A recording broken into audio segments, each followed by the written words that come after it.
Dan kami bersyukur Tuhan pada sore pertama hari ini, seperti pernyataan yang kami nyanyikan, kami perlu Engkau Tuhan, bahwa sesungguhnya tanpa Engkau kami tidak bisa apa-apa.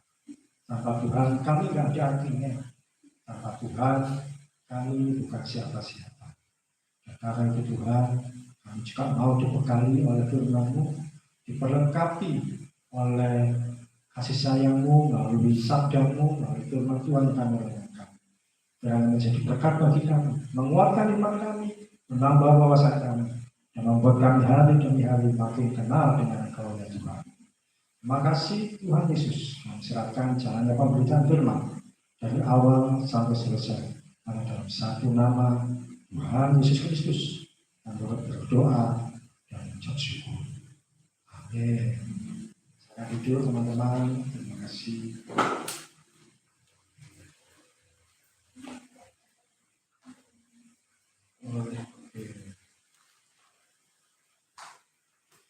Shalom. Tuhan, setelah 2 minggu yang lalu, sekarang kita bertemu kembali.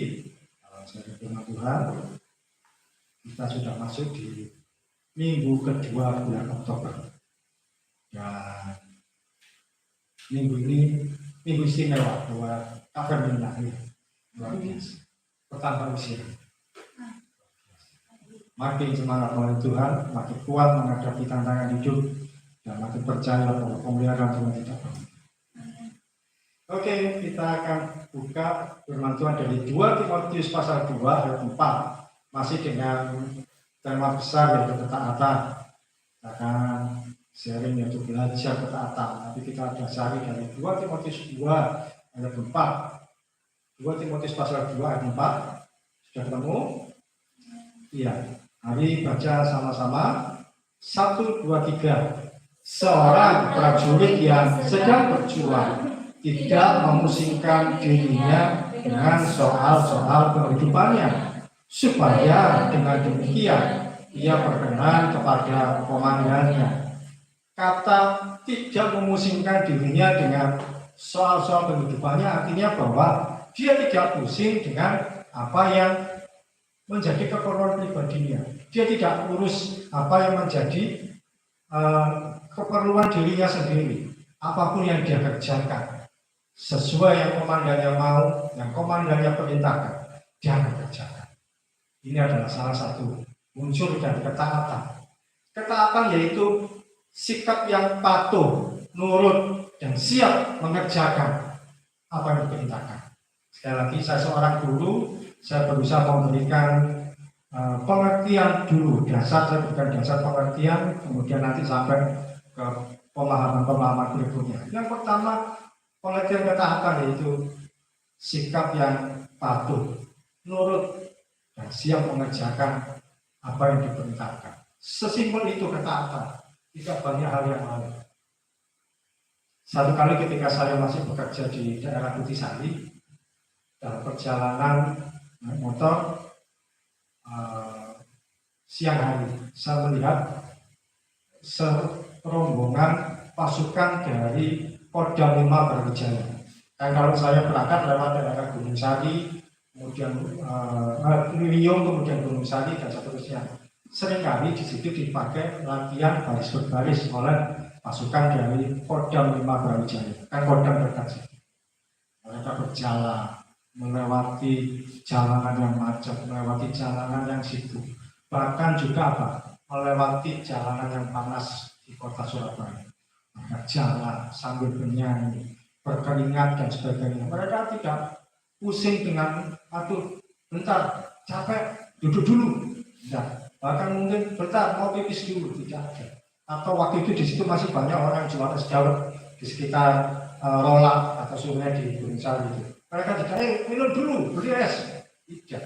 Mereka tidak memusingkan diri dengan soal-soal kehidupan. Mereka jalan dan terus berjalan mengikuti arah komandan. Di situ saya menemukan ternyata ketaatan itu sesimpel ini.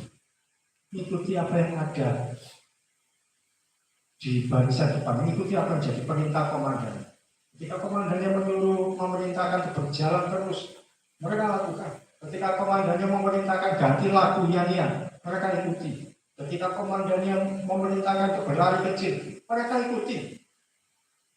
Maka di daerah di Robojo itu ada lapangan-lapangan tanah-tanah kosong yang sudah jadi milik Kodam. Mereka lari-lari memanggul tas, bawa senjata, pakai topi khas tentara. Tengah hari siang-siang, saat orang sedang tidur, mereka latihan lari-lari di situ. Mereka tahu saja, mereka mengerjakan apa yang menjadi bagian. Disitulah ketaatan sesungguhnya. Kalau mau belajar ketaatan gampang, lihat dari prajurit, lihat dari tentara, lihat dari orang-orang yang ada di militer. Ketika mereka disuruh melakukan sesuatu, tidak ada yang namanya kata tidak, atau nanti dulu, atau sebentar, atau tunda. Yang ada adalah siap laksanakan, yang ada adalah siap kerjakan, yang ada adalah siap komandan. Itulah yang dikerjakan oleh tentara. Dan seharusnya ini terjadi pada kita anak-anak Tuhan. Seharusnya menjadi bagian kita anak-anak Tuhan. Kita lakukan apa yang Tuhan mau untuk kita perintahkan. Kita kerjakan apa yang Tuhan mau untuk kita selesaikan tanpa perlu bantuan. Hari ini kita perlu untuk serius dengan firman Tuhan, nempel dengan Tuhan. Jangan sampai kelewatan satu hari pun kita kehilangan firman Tuhan. Saya memiliki bukan cuma deskripsi atau kebutuhan sehari-hari, tapi dalam firman Tuhan, dalam hal-hal itu yang utama, itu yang nomor satu, deskripsi dan yang lain nomor kesekian. Kalau sampai satu hari dia kelewatan firman Tuhan, di situ saya menegur dia, di situ saya marahi dia, di situ saya sedang kecewa. Kenapa? Saya pembinaan firman Tuhan yang harus jadi utama, jangan sampai kelewatan sedikit. Mengapa demikian? Hari ini kalau kalian tahu berita-berita di Surabaya, mengerikan sekali. Bulan September pertengahan atau akhir, seorang gadis cantik di tengah hari karena putus cinta, dia menerjunkan diri dari lantai 22 UC, apa UC? Universitas Islam Surabaya. Pagi-pagi, hampir jam 6, jam 5.50.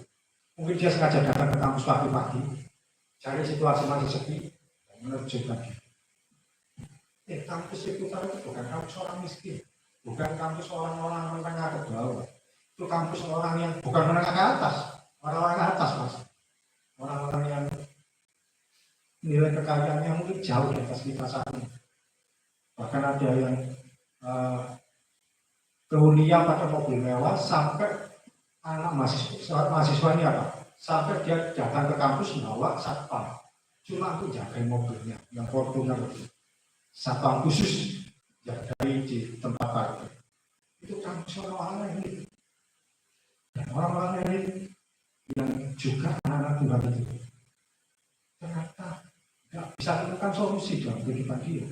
Karena saya yakin mereka nggak hidup dalam firman Tuhan.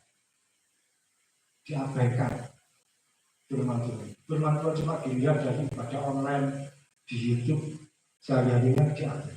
Akibatnya apa? Kita menemukan masalah sedikit, tidak ada solusi bagi mereka. Selain apa? Kejujuran diri. Bukan cuma di relasi putra. 1 minggu yang lalu, 1 minggu setengah. Ada juga. Belum yang ini masih belum selesai tangisannya, belum mengerti situasinya. Ada lagi yang tiba-tiba menerjunkan diri di mana? Di mana? Tahu? Di Universitas Pelita Surabaya. Itu pun juga bukan kampus yang orang-orang biasa, orang-orang kampus menerjunkan diri dari lantai 12. Kalau nggak salah namanya gedung Q, tapi kalau dihitung itu lantai 12 menjatuhkan diri. Jadi anak seorang besar yang lain itu mau disariti ya cukup punya nama juga menunjukkan diri tidak tahu apa masalah, tapi bapaknya sendiri yang Pak Pendetanya mengakui bahwa anaknya memang sudah stres. Anaknya sejak tahun 2020 masa pandemi punya kelainan di pemikirannya, Jadi seringkali juga melakukan hal yang membahayakan. Kita tahu apa penyebabnya, mungkin stres juga, maka juga karena masalah asmara atau apa, tidak tahu, tapi memang punya situasi pemikiran yang mudah stres. Kalau kita dekat dengan firman Tuhan, dari mana kita menemukan solusi? Firman Tuhan itu adalah solusi bagi kita. Kadang-kadang kita baca firman Tuhan, kok pas dengan saya alami, kok pas dengan yang saya hadapi. Nah, firman Tuhan memberi kekuatan bagi kita. Sekali lagi, ketaatan itu satu sikap yang patuh, nurut, dan siap mengerjakan apapun yang diperintahkan, tanpa banyak penundaan, tanpa banyak keterlambatan, bahkan tanpa banyak saksi. Kalau sekarang kan ada istilah sakset, tapi kalau orang lambat, saksi, nanti dulu. Tapi orang yang berjalan dalam Tuhan, dia akan seperti seorang prajurit yang taat. Ketaatan kepada siapa? Ketaatan pada Tuhan, pada bangsa dan negara, pada orang tua juga itu taat. Tapi yang pertama kita belajar ketaatan kita pada Tuhan. Kalau kita nggak taat pada Tuhan, pada yang lain tentu tidak bisa taat. Yang pertama kita belajar mengenai ketaatan. Poin pertama itu ketaatan pada Tuhan harus dilakukan dengan maksimal dan tanpa kompromi. Sekali lagi, ketaatan pada Tuhan itu harus kita kerjakan dengan maksimal, dengan tanpa kompromi, tanpa berpikir untung rugi, tanpa berpikir resiko, tanpa berpikir apapun juga yang menjadi masalah atau problem. Kerjakan saja dulu. Hasilnya apapun, bagaimana, kerjakan dulu. Itu namanya ketaatan. Apapun yang menjadi halangan, pokoknya saya kerjakan dulu. Gagal berusaha belakang. Banyak hamba Tuhan, tokoh-tokoh di Alkitab, ketika mereka menerima pesan dari Tuhan, yang mereka lakukan apa? Respon dengan segera, tidak perlu lama-lama. Kita buka Matius 4 ayat 18 sampai 20. Yulius, kita tolong bacakan Matius 4 ayat 18 sampai 20.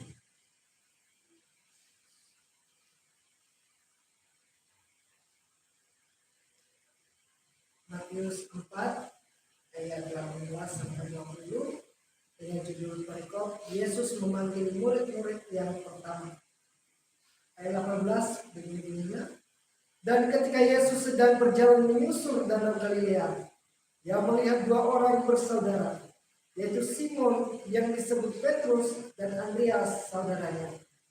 Mereka sedang menebarkan jala di danau, sebab mereka menjala ikan. Yesus berkata kepada mereka, "Mari, ikutlah aku, dan kamu akan kujadikan penjala manusia." Ayat ke-20. Lalu mereka pun segera meninggalkan jalannya dan mengikuti dia. Terima kasih. Saya suka dengan kata di ayat 20. Segera.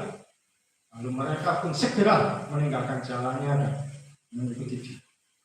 Tidak perlu menunda waktu, tidak perlu lama-lama, tidak pikir untung rugi. Ketika Tuhan Yesus panggil, mereka segera meninggalkan yang menjadi profesi mereka saat itu dan mengikuti Tuhan Yesus.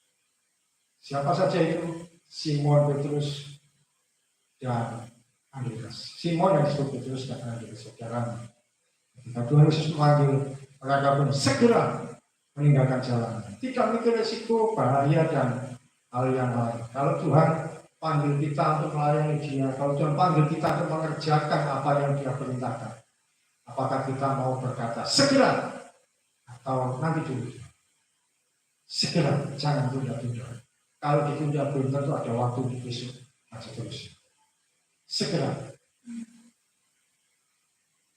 Yang namanya mengerjakan panggilan Tuhan bukan berarti melayani di gereja dan sebagainya, tapi seringkali ada hal tertentu yang Tuhan ingin untuk kita kerjakan, untuk kita lakukan. Jangan tunda-tunda, segera. Ada lagu yang berkata hidup ini kesempatan, hidup ini untuk melayani Tuhan. Ya, seterusnya. Karena apa? Kesempatan itu sekarang, belum tentu besok ada lagi. Dan belum tentu 2 hari lagi ada kesempatan yang sama. Bahkan belum tentu bulan depan atau tahun depan kita akan menerima kesempatan yang sama. Nah, kalau Tuhan siapkan kita segera. Kemudian berikutnya minta tolong dibacakan Ribka supaya tidak mengatur. Yesaya 20 ayat 2-3. Ini salah satu contoh ekstrim dari seorang hamba Tuhan. Yesaya pasal 20 ayat 2-3. Pada waktu itu berfirmanlah Tuhan melalui Yesaya bin Amos, firman-Nya, pergilah dan bukalah kain agung dari pinggangmu dan tanggalkanlah kasut dari kakimu. Lalu ia pun berbuat demikian, maka berjalanlah ia telanjang dan tidak berkasut. Berfirmanlah Tuhan, seperti hamba-Ku Yesaya berjalan telanjang dan tidak berkasut, tidak tahu namanya, sebagai tanda dan alamat terhadap Mesir dan terhadap Ethiopia. Iya, telanjang bukan maksudnya tidak berpakaian sama sekali, tapi bagian atasnya terbuka. Dan di situ sudah dikatakan, tanggalkanlah kasut dari kaki. Ingat waktu itu di padang gurun, mereka orang-orang masa-masa itu harus berjalan di padang gurun yang panas. Dan kalau tidak pakai kasut, tentu kaki akan melepuh, tentu akan sangat kesulitan untuk berjalan dengan orang. Dia akan kepanasan. Tetapi Yesaya sebagai seorang hamba Tuhan, dia tanpa berpikir panjang, dia melakukan apa yang Tuhan perintahkan. Karena yang dia lakukan itu adalah lambang dari hukuman Tuhan pada bangsa Israel. Dia lakukan itu. Dan bayangkan, berjalan tanpa kasut, tanpa pakaian penutup yang layak, selama berapa lama? 3 tahun. Berjalan meninggalkan kasut, nggak pakai kasut, nggak pakai sandal, nggak pakai sepatu, berjalan telanjang. 3 tahun dia melakukan itu. Dan dia yang berkata, siap terus, siap laksanakan, siap Tuhan. Kalau ini yang kau mau, aku siap. Karena ketika seorang mengikut Tuhan, dirinya itu sudah dijual kepada Tuhan, hidupnya itu sudah digadaikan kepada Tuhan, hidupnya itu sudah dipertaruhkan kepada Tuhan, dan berkata bahwa ini bukan hidup saya lagi, ini milik Tuhan sudah. Apapun yang jadi dengan Tuhan, aku siap melakukan. Contoh berikut, Abraham minta tolong Diana, ada Alkitab, baca Kejadian 12 ayat 4. Kejadian 12 ayat 4.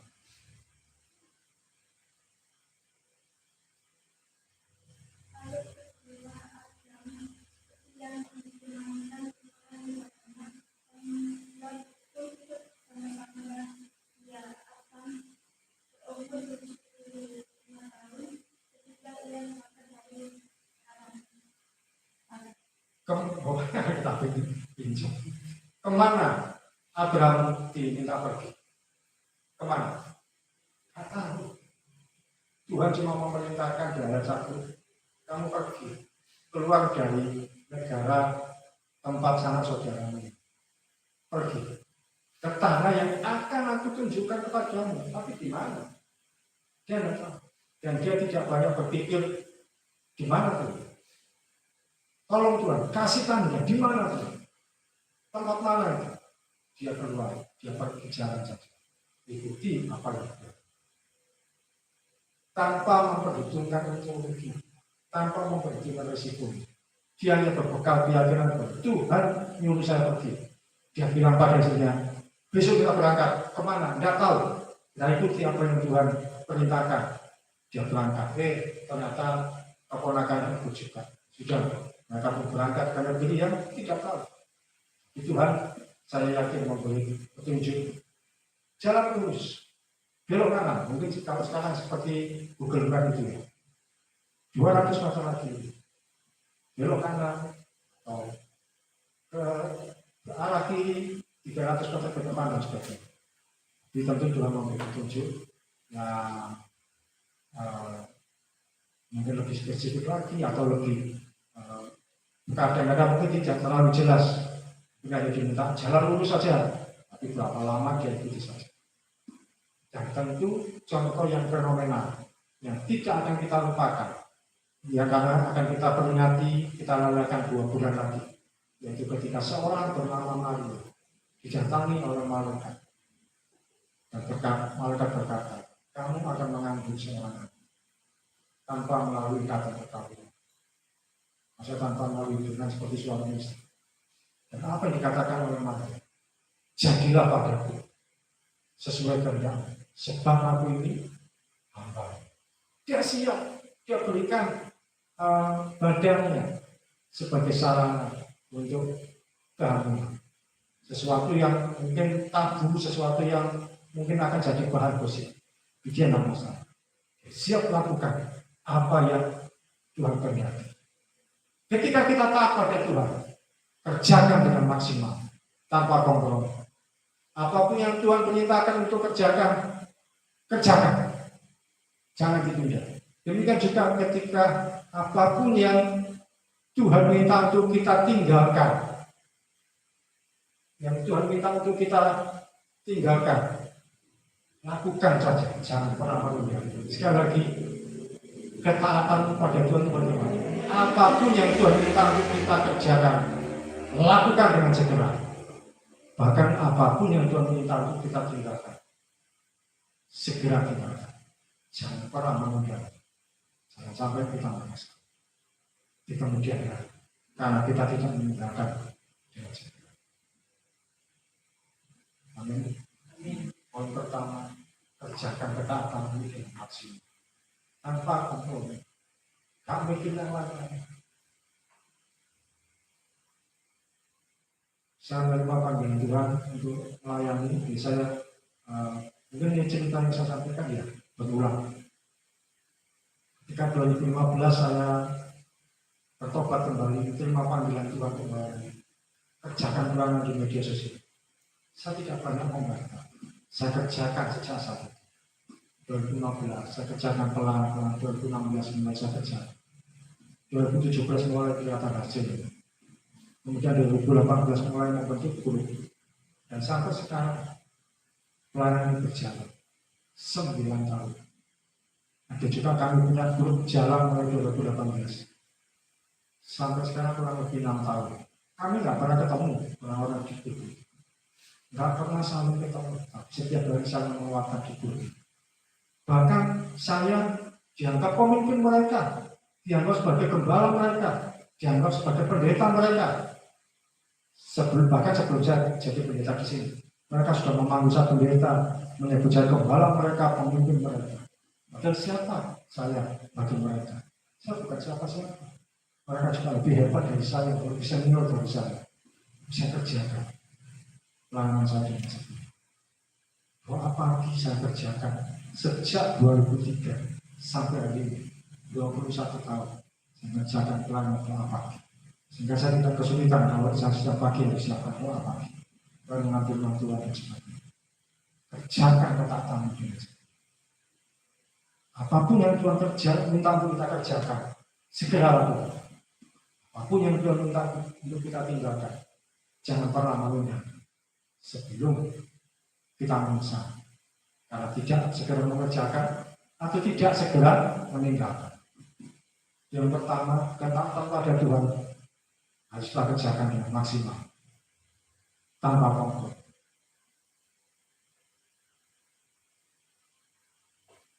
Ketika itu tadi saya mulai pelayanan 2020, saya memutuskan kembali Tuhan sepenuhnya. Sudah, saya akan mengajar dulu. Saya kerjakan, tapi masih jatuh bangun.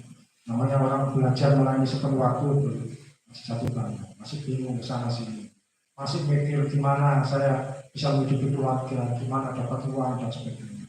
Akhirnya saya harus buka toko cari uang. Terus saya masih ada kesempatan mengajar, saya mengajar lagi gitu.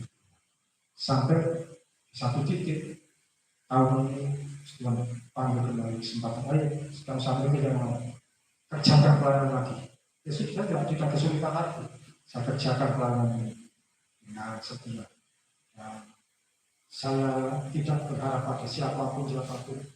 Cuma kalau memang butuh uang, saya datang ke Tuhan, saya sampai Tuhan belum ada uang minta. bagian saya hari ini.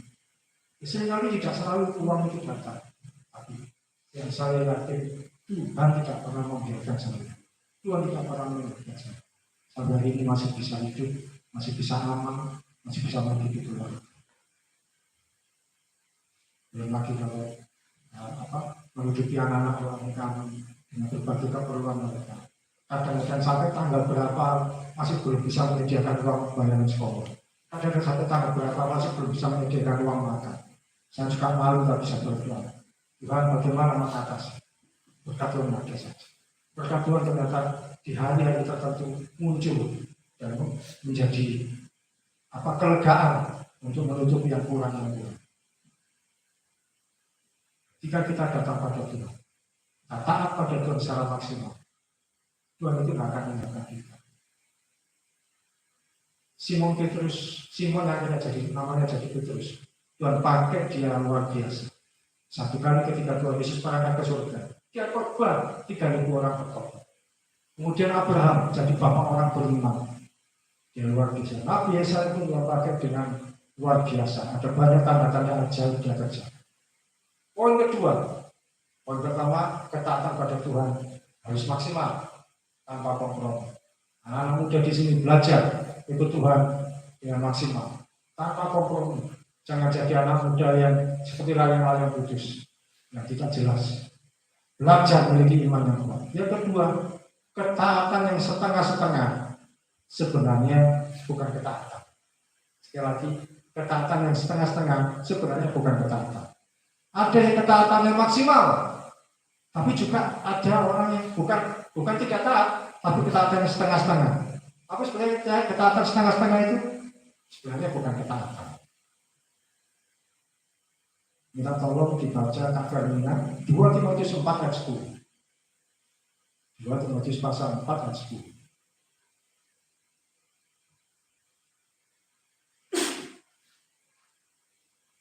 Timotius 4 ayat 10 beginilah firman Tuhan.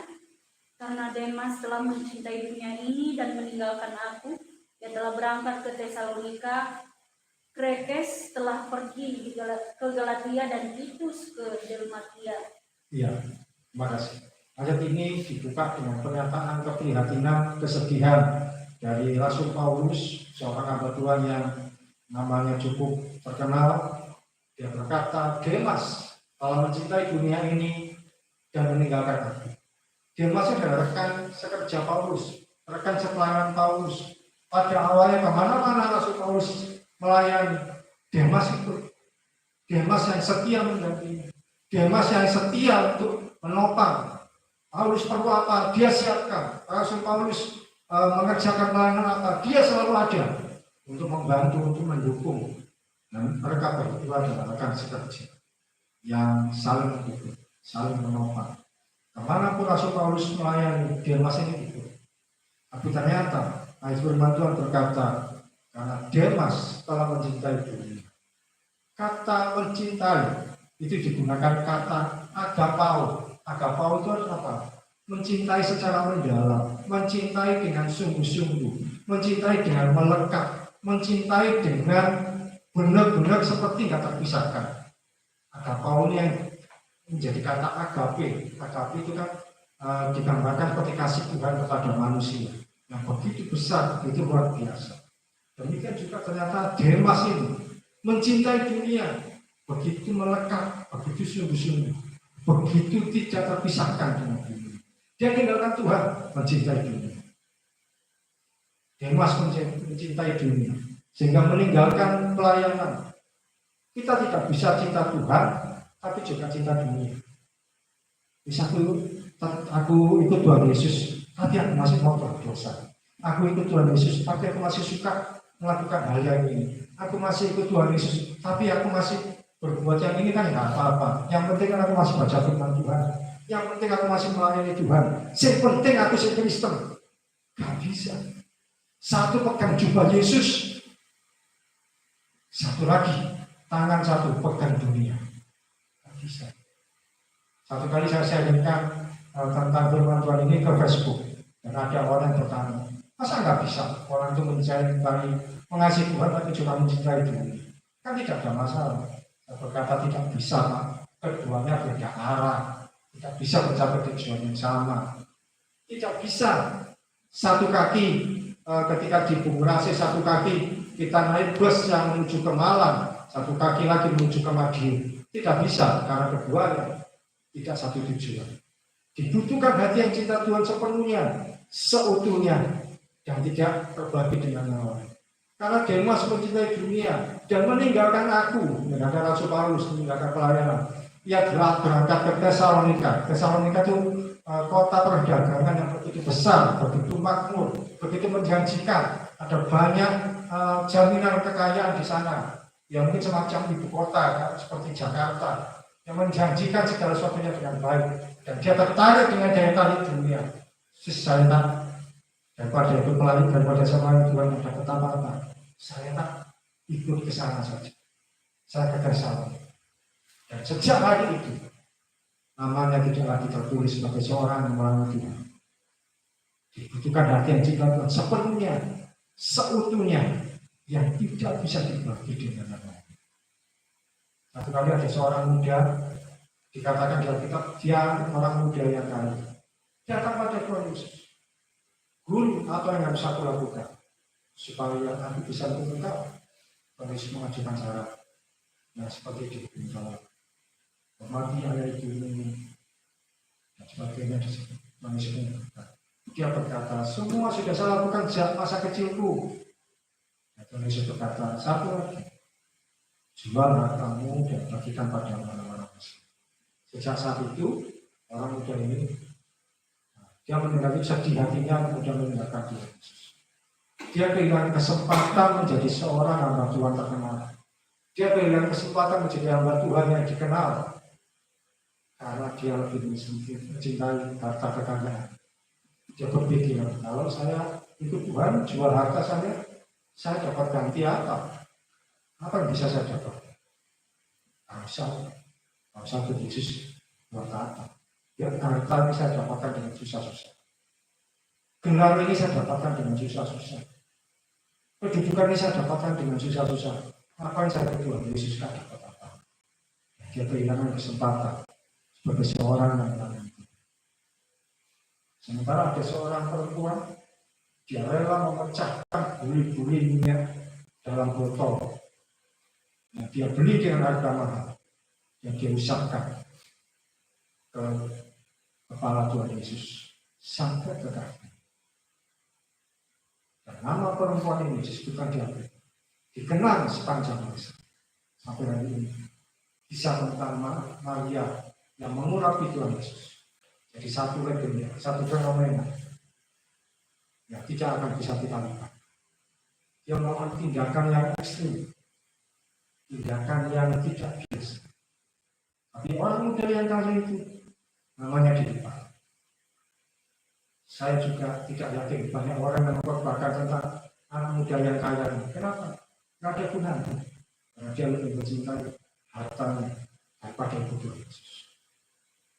Hari ini jangan pernah setengah-setengah Tuhan Yesus. Karena apa? Ketaatan yang setengah-setengah itu sama saja dengan ketidaktaatan. Itu bukan ketaatan setengah-setengah, bukan berarti saya 50% taat pada Tuhan, 50% tidak. Tidak. Tapi tidak taat sama saja dengan tidak taat pada Tuhan sama sekali. Karena tidak ada area abu-abu. Oh ya, kebetulan kita pada namanya Demas. Saya dengan teman-teman persekutuan di daerah Wirorejo, daerah Wirorejo ke sana, di daerah Gria Pencano, dekat Gria Pencano. Itu ada perumahan, di situ ada persekutuan. Saya dulu rutin diundang ke sana. Ada satu jemaat di sana, namanya Pak Demas. Sama seperti kita, Demas juga. Dan ternyata belakangan nasibnya sama dengan yang ditulisnya kita. Pak Demas ini awalnya dari iman seberang, menikah dengan seorang Kristen. Seorang Kristen yang baik hatinya, lembut, seorang ibu yang masih muda, lebih muda dari saya. cantik tapi juga hatinya lembut, penuh perhatian. Karena menikah, dia jadi pengikut Kristus, jadi orang Kristen. Karena pernikahan. Dalam perjalanan waktu, kehidupan iman mereka taat pada Tuhan. Punya anak 3. Tapi belakangan, kira-kira sebelum pandemi 2019, saya mulai diundang keluarga ini untuk ke rumah mereka karena mereka konseling pribadi. Kenapa? Ternyata Pak Dimas ini selingkuh. Ya, hubungan dengan perempuan lain. Siapa perempuan lain? Anggota persekutuan, warga baru. Jadi ada warga baru Kristen, otomatisnya jadi anggota persekutuan. Istrinya orang juga. Nah, yang kebetulan masih muda, masih cantik. Pak Dimas masih tertarik dengan orang. Tertarik dengan orang ini, mereka selingkuh. Itu parah, bukan selingkuhan. Parah sekali. Sampai kemana-mana. Dan akhirnya anak istrinya ditinggal. Sampai satu kali supaya hubungan mereka sah. Apa yang dilakukan sama Pak Dimas ini? Yang perempuan ini meninggalkan suaminya, Pak Dimas yang juga meninggalkan sini. Apa yang mereka lakukan? Mereka nikah siri supaya beroleh surat keterangan kalau mereka sah sebagai suami istri. Tuhan bulat kali. Awalnya dari iman sana ikut Tuhan Yesus. Dia selingkuh dengan sesama Kristen, nikah siri. Jadi kan ikut aturan iman yang sama. Walaupun sekarang nikah siri mereka belum mengaku sebagai orang Kristen juga, menjalankan iman. Jadi hanya sebagai formalitas nikah siri. Karena bayar 300.000 kan dapat surat nikah siri. Sekarang banyak jual beli jasa nikah siri. Kemudian keluarganya hancur berantakan. Mas ini sudah bisa ditemui lagi. Meninggalkan rumah itu, meninggalkan persekutuan tersebut, meninggalkan hubungan yang baik dengan Tuhan. Dulu dia dikenal sebagai seorang yang aktivis pelayanan di persekutuan itu, meninggalkan Tuhan.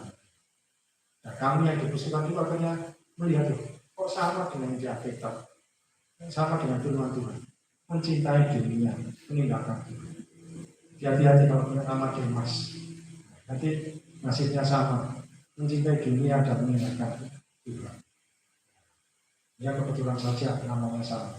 Tapi jangan sampai kita mencintai dunia sehingga akhirnya meninggalkan Tuhan. Apakah bisa sih kita mencintai dunia dan mencintai Tuhan? Ternyata tidak bisa.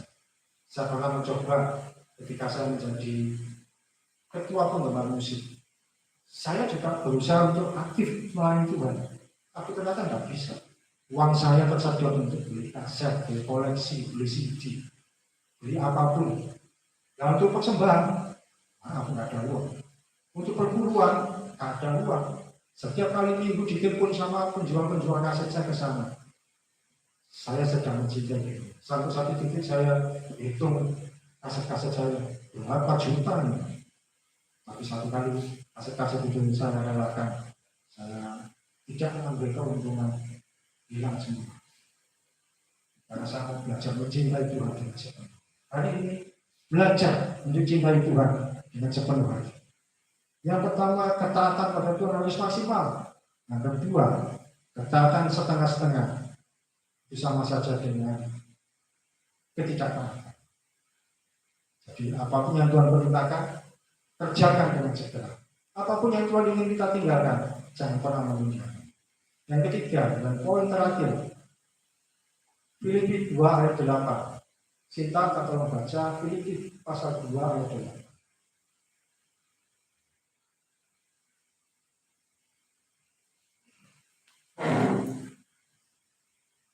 Filipi 2 ayat 8. Dan dalam keadaan sebagai manusia, ia telah merendahkan dirinya dan taat sampai mati, bahkan sampai mati di kayu salib. Iya. Poin ketiga yaitu taatan pada Tuhan itu adalah kita taat sampai mati. Lalu bulan lalu saya sharing kesetiaan, setia pada Tuhan sampai mati.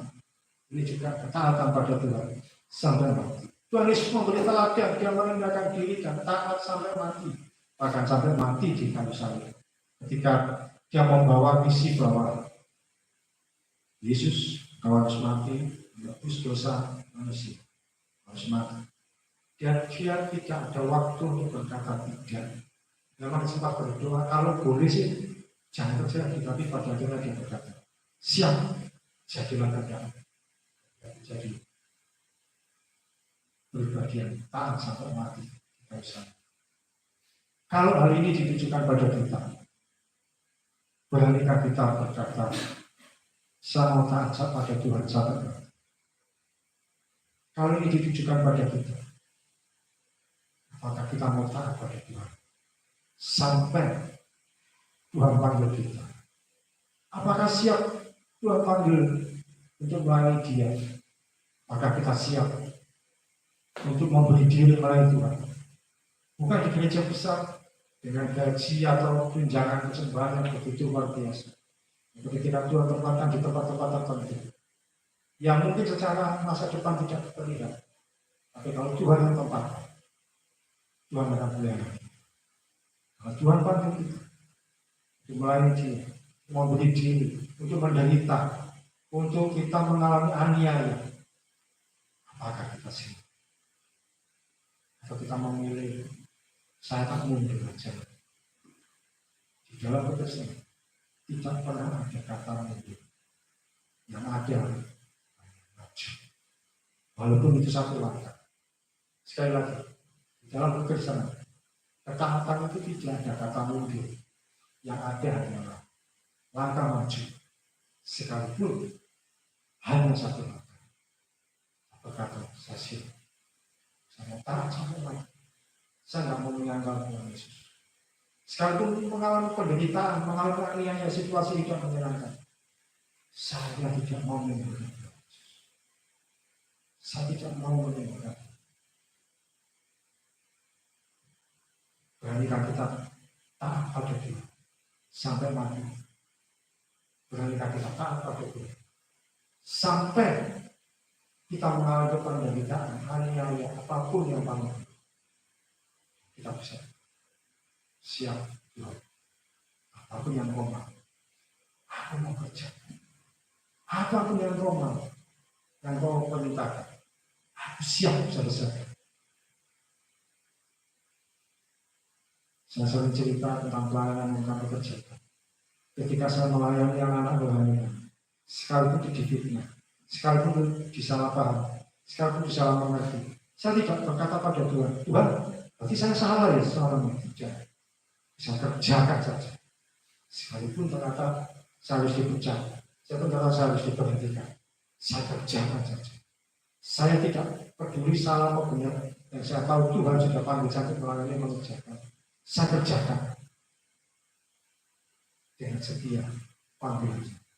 Saya taat pada Tuhan sampai apapun saya akan siap berikan.